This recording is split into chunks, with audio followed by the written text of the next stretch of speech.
संभल वाला मामला है, अब अजमेर शरीफ का भी मामला सामने आ रहा है, क्या कहेंगे? मैं इस संभल के ताल्लुक से आप लोगों को बताना चाह रहा हूँ कि जो पिटिशनर है नंबर 1, उसमें एक आदमी वो है जो उनका बेटा यूपी गवर्नमेंट का स्टैंडिंग काउंसिल है, और उसमें जो पार्टी बनाई गई है यूपी गवर्नमेंट को बनाया गया। तो अगर कोई गवर्नमेंट का स्टैंडिंग काउंसिल खुद अपने ही गवर्नमेंट के खिलाफ केस डालता है तो वो LR रूल्स के खिलाफ है।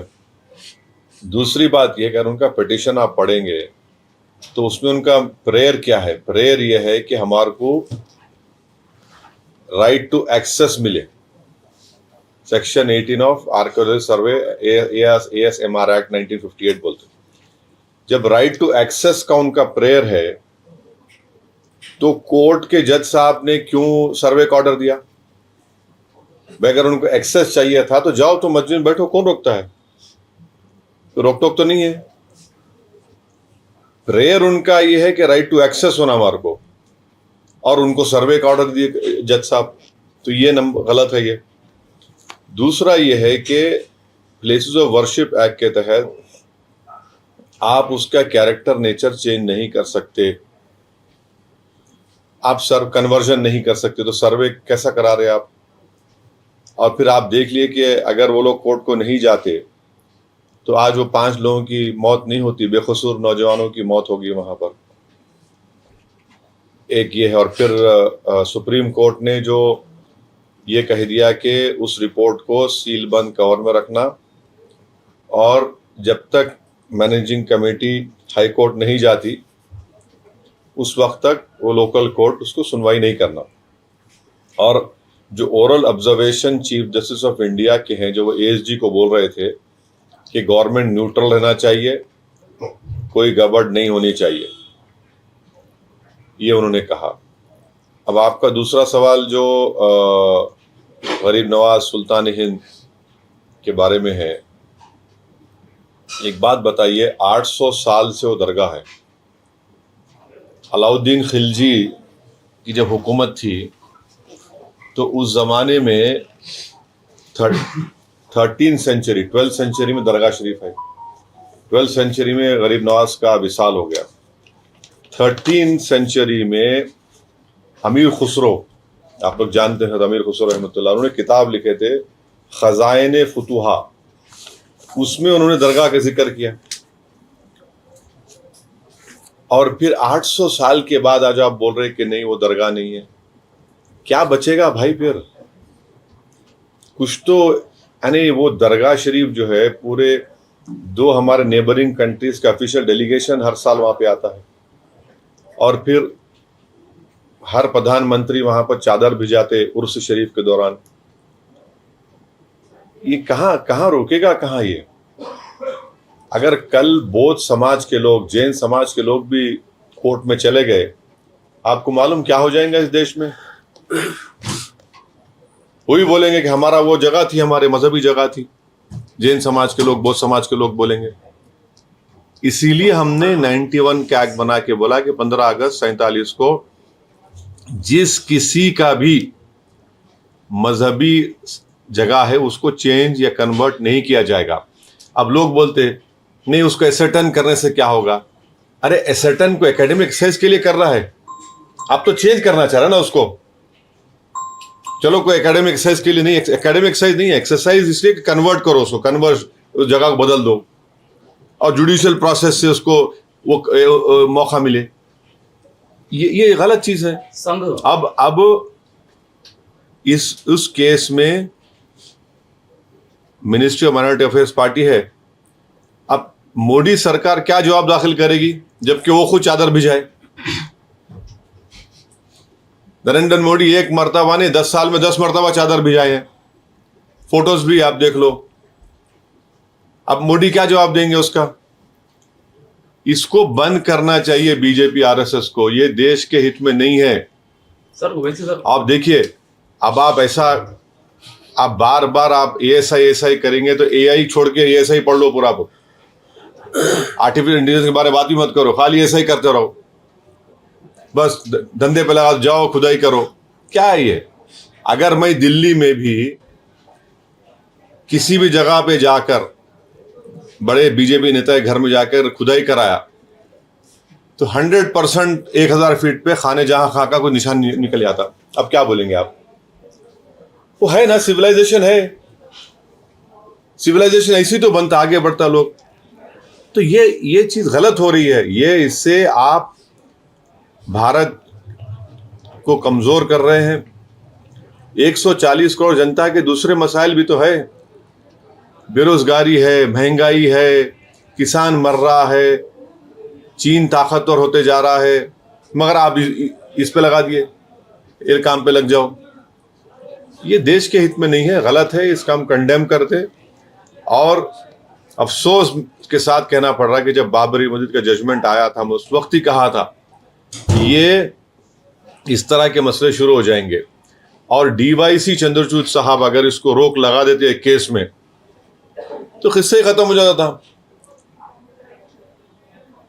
वो गलत ओरल ऑब्जर्वेशन दिए वो। इस वास्ते आज 15 ऐसे जगह पर इस तरह की हरकतें हो रही है या करने की कोशिश कर रहे हैं लोग। मोहन भागवत इनका एक बयान आया है। कब आया? आज आया है कि देश में जो लोक संख्या है कम हो रही है और 2 बच्चे से ज्यादा 3 बच्चे चाहिए, ये शास्त्र का मानना है, ऐसा उनका कहना है। आप ये उनको नरेंद्र मोदी को जाके सिखाना चाहिए था उनको, जो पार्लियामेंट इलेक्शन में क्या बोले थे, मुस्लिम महिलाएं ज्यादा बच्चे पैदा करती। बोले नहीं बोले प्रधानमंत्री? उनके भाषण में बोले ना बात कि आपके हिंदू बहनों गलों से मंगलसूत्र छीनकर उन महिलाओं को दिया जाएगा जो ज्यादा बच्चे पैदा करते। अब मोहन भागवत को क्या बोल रहे, हमारी आबादी गिर रही है, पॉपुलेशन गिर रहा है, तो क्या बोल रहे, बच्चे ज्यादा पैदा करो बोल रहे वो, 2 से ज्यादा। फिर RS वाले शादी करना शुरू कर देना फिर चाहिए। अब बताइए आप पहले तो आप गाली देते हमारे को कि झारखंड में क्या बोले, झारखंड के लिए बोले कि आबादी बढ़ रही मुसलमानों की, हर वक्त गंदगी। जबकि मैं शुरू से हम बोल रहे TFR रेट, अब याद करो, TFR रेट इस देश का गिरा है और सबसे ज्यादा TFR रेट मुस्लिम समुदाय का गिरा, मगर अभी भी हिंदू भाइयों का उससे आगे है, कम है। हाँ, मगर आप ये आइंदा 20-25 साल में सबसे ज्यादा आबादी बूढ़ों की रहेंगी इस देश में। आज हम पुकार के बोल रहे, देखो बूढ़े होंगे, 25 साल में बूढ़े होने वाले लोग। आप करो, अब जैसा आप जापान चले जाओ, यूरोप चले जाइए, वहां पे सबसे बड़ा लोग ज़ईफ है, माने बुजुर्ग हैं, ज्यादा उम्र के लोग हैं। रशिया है। आज आपको समझ में आ रही बात? आप बच्चे कभी बोलते हैं बच्चे पैदा क्यों कर रहे, इनका हर MP बोलता 2 बच्चे बस, उससे बढ़ कर तो उसको वो नहीं मिलना, गवर्नमेंट का स्कीम से नहीं कोई फायदा नहीं होना। अरे एक तो पकड़ के चलो कुछ तो भी। अब आप एक के पकड़ने का मतलब दूसरा मत निकालो, तो एक पॉलिसी पे रहो ना भाई। आप देखिए स्टालिन, चंद्रबाबू नायडू बोल रहे ज्यादा बच्चे पैदा करो, या एक कानून है तेलंगाना में, आंध्रा में, कि जो भी कॉरपोरेटर का इलेक्शन लड़ेंगे नगर पंचायत का, उसमें 2 बच्चे से ज्यादा नहीं लड़ सकते। अभी बिल लाने वाले हैं, उसको खत्म करने वाले हैं, बिल लाने वाले हैं, खत्म तेलंगाना में आने वाला है। आंध्रा में नायडू बोल दिए कि ज्यादा बच्चे पैदा करो, स्टालिन बोल ज्यादा बच्चे पैदा करो। ये लोगों को समझ में आता ही नहीं ना, खाली एक ही दिखता उनको, बस मुसलमान वो सा करो, वही कर रहे।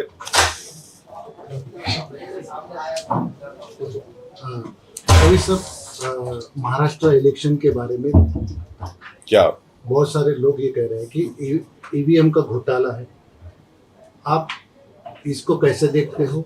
और ये वाकई में, जैसा औरंगाबाद में आप भी देखे हो, आप घूमे हो, यहाँ पर पैसा ज़्यादा चला है, क्या आपको लगता है क्या रीज़न है जो इतना लैंड इसके ऊपर जीत के आई है बीजेपी? रिजल्ट आया नहीं, एक तो ये कि एक वीडियो आप तमाम ने देखा कि पोलिंग के दिन एक बीजेपी के नेता के तरफ में कम से कम 100-150 महिलाएं खड़ी हुई हैं और अपने हाथों से पैसे बांट रहे हैं। अब आप बताइए कि उसको भी देखकर अगर इलेक्शन कमीशन ऑफ इंडिया कुछ एक्शन नहीं लेता है और उल्टा केस इम्तियाज जलील पे बुक करते हैं एट्रॉसिटी का, तो ये फ्री एंड फेयर कैसा होगा बताइए। यानी वीडियो है पैसे बांट रहा सो, हर एंगल से है। आप उस हम कंप्लेन दिए इम्तियाज साहब, उस पर नहीं लिया। एक शादी खाने में बैठकर पैसे बांट रहे थे। तीसरी बात यह कि इलेक्शन कमिश्नर का जो अपॉइंटमेंट है वो गलत है। कैसे? सुप्रीम कोर्ट ने जजमेंट दिया था कि प्रधानमंत्री, leader of opposition, chief justice of India, ये लोग मिलकर बनाना। सुप्रीम कोर्ट जजमेंट के बाद मोदी ने तो सीजीआई को निकाल दिया, अपने लॉ मिनिस्टर को ला लिया उसमें। वो तो अपने लोगों को बनाएंगे क्योंकि वोट ज्यादा उनके पास आएगा। वो गलत है, उसको चेंज करना चाहिए, सुप्रीम कोर्ट ने कहा था। चौथा ये है कि वीवीपैट का 100% काउंटिंग होनी चाहिए। अभी आप सिर्फ 5% करते, 100% करो ना काउंटिंग, कौन रोक रहा आपको? बैलेट पेपर और देखिए, छठी बात यह है कि अगर कोई चुनाव में कोई बोलेगा धर्म युद्ध, कोई बोलेगा वोट जिहाद, उस पर भी कार्रवाई नहीं होती है। कोई बोलेगा फतवा या भगवा। अब जो फतवा दिए उनको तो आप लोग भूल गए, उनके पास जा रहे ही नहीं आप, उनके पास जा रहे नहीं आप लोग। तो ये तो ठीक नहीं है ना। तो इलेक्शन फ्री एंड फेयर होनी चाहिए। फ्री एंड फेयर जब नहीं होगा तो फिर तो फायदा उठ जाएगा, उठा लेंगे।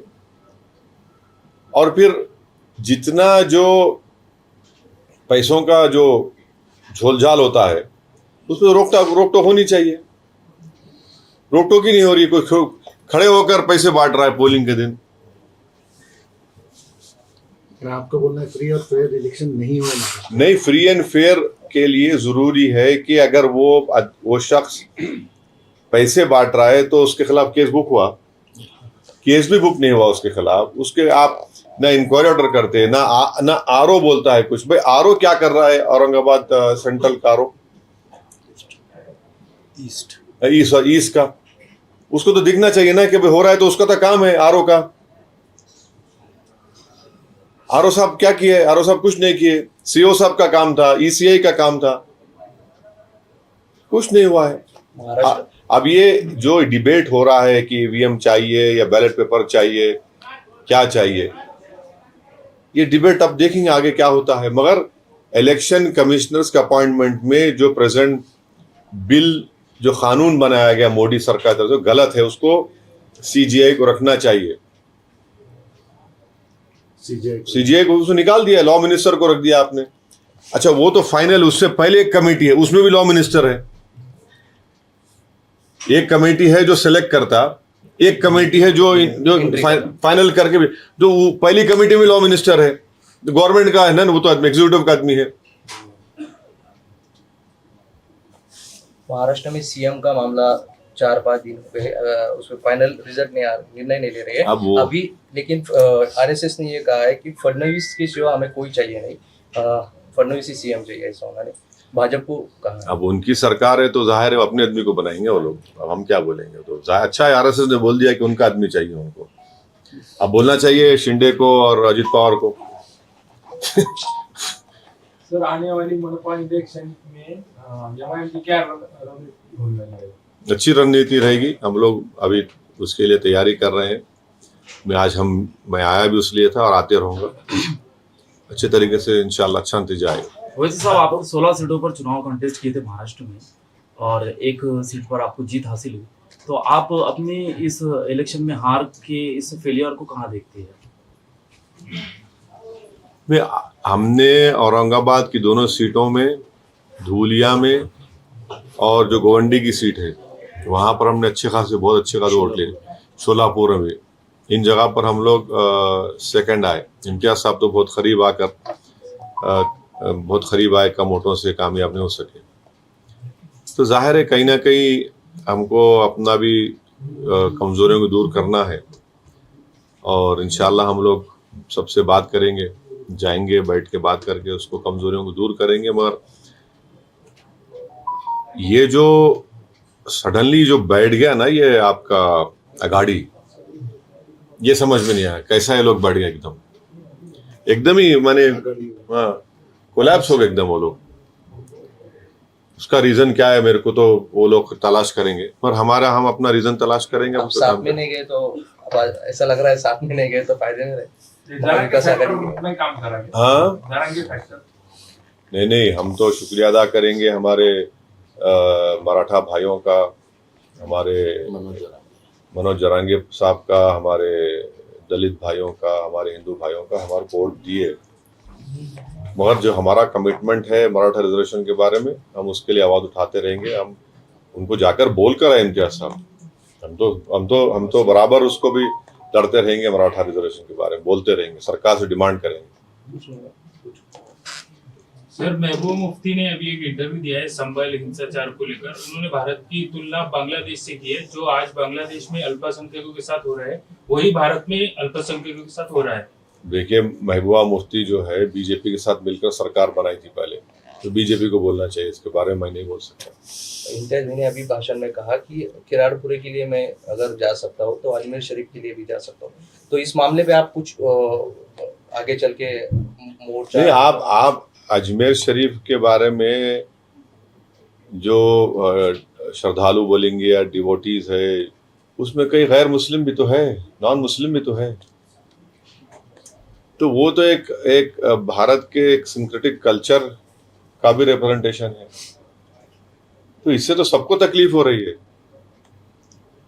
मैं आपको बताने, अच्छा आज साहब अजमेर से दरगाह पे नहीं है, सलीम चिश्ती दरगाह पे भी केस पड़ गया। आपने ट्वीट किया। सलीम चिश्ती की जो दरगाह है वहां पे भी केस पड़ गया।